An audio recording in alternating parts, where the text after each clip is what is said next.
الحمد للہ رب العالمین والصلاة والسلام علی رسولہ الکریم۔ میرے انتہائی واجب الاحترام بھائیوں اور بزرگوں،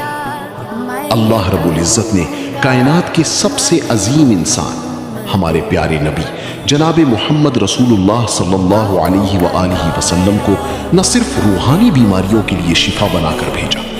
بلکہ آپ صلی اللہ علیہ وآلہ وسلم کے ارشادات میں ہماری جسمانی صحت اور تندرستی کا راز بھی پوشیدہ ہے۔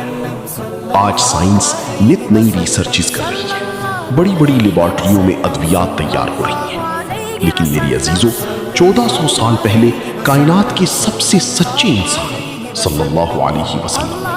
ہمیں ایک ایسا آسان اور سستا نسخہ عطا فرما دیا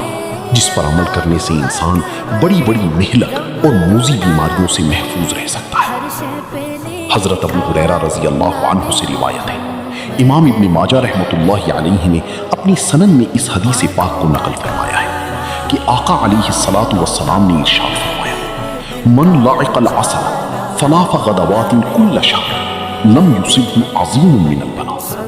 یعنی جو شخص ہر مہینے میں 3 دن صبح کے وقت نہار میں شہد چاٹے تو اسے کوئی بڑی بیماری یا موذی مرض لاحق نہیں ہوگی۔ سبحان اللہ،